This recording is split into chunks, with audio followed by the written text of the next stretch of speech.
Hi, my name is Dr. Reza Safari. I'm a research fellow at the University of Derby in the UK. I'm also one of the first authors of a new large systematic review that has just been published in the Multiple Sclerosis or MS journal, which looks at the effectiveness of a range of treatments for people with MS who experience extreme tiredness or fatigue as part of their condition. I want to share with you a brief summary of the results of our review, which did not include trials testing medications because previous reviews showed they have mostly been ineffective in reducing fatigue. We know from previous research that fatigue is the most common symptom in MS and can really interfere with a person's life and get in the way of them doing more of the things they care about. Our experienced group of international researchers from the Institute of Psychiatry, Psychology and Neuroscience, King's College London, Queen Margaret University Edinburgh, University of Derby, and Leeds Teaching Hospital NHS Trust were interested in pooling all exercise and psychological treatment trials that have either targeted MS fatigue or helped people to live with MS and its various symptoms more broadly, but which also asked people about their level of fatigue. The review included 135 trials overall. However, only data for 113 trials, including a total of 60,909 people with different type of MS, were available for our analysis. Of these, 34 were treatments that targeted fatigue directly, whilst 79 attempted to improve a range of MS symptoms alongside fatigue.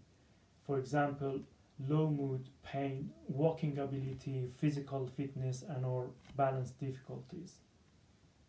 We first pulled fatigue data at the end of treatment from 82 of the trials that had compared their treatments to a group who received no new treatment or standard treatment or treatment as usual.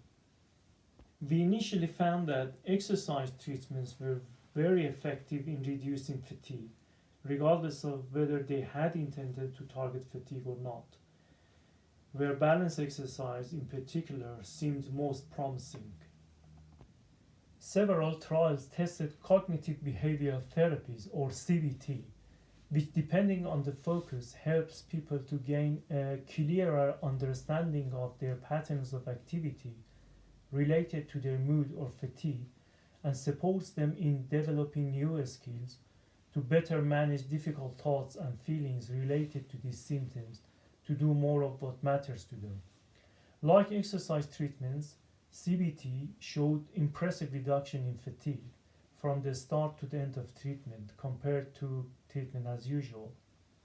However, interestingly, CBT that was designed to address mechanisms specific to fatigue rather than low mood or stress was more effective.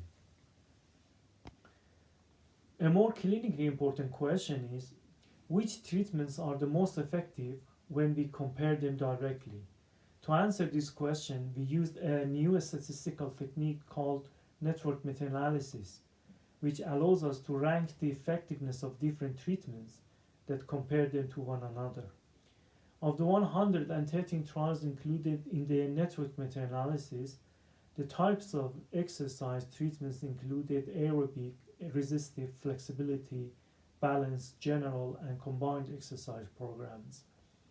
Psychological treatments included CBT, energy conservation, neurocognitive rehabilitation, relaxation and biofeedback, emotional expression therapy, and education and information. Interestingly, there were also treatments that combined psychological treatments with exercise, as well as those that offered physical rehabilitation from a range of different healthcare professionals. We found that balance exercises were better at reducing fatigue and its impact compared to all other types of exercise and psychological treatments except CBT, where CBT was much better than all other psychological treatments. It was also encouraging to see that general exercises such as aquatic exercise and combined psychological and exercise treatments showed very promising results. The results were mostly similar for 33 of these trials, which showed reduction in fatigue lasted for 3 to 6 months after the treatment came to an end. However, because of the limited number of trials included and how varied they were, these long term follow up findings should be taken with a bit of caution. An important weakness of looking at these treatments and comparing them with the treatment as usual group in this way is that their effectiveness can often be overstated. One of the things that we do as part of these reviews is to explore the quality of the trials included, which, as you might imagine, is different from trial to trial.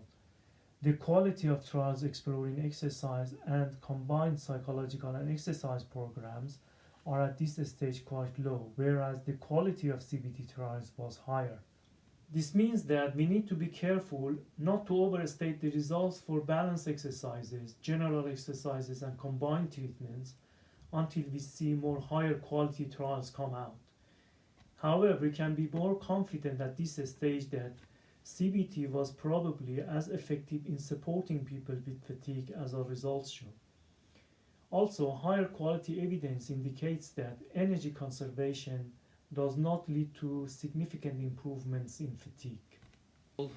Overall, the review shows that it will be important for people with MS to get access to these treatments in the future and offer some exciting avenues for developing new and hopefully more effective treatments combining aspects of these psychological and exercise programs going forwards.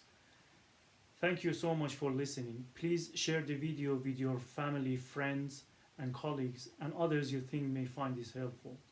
The full article is freely accessible to you on the link provided below.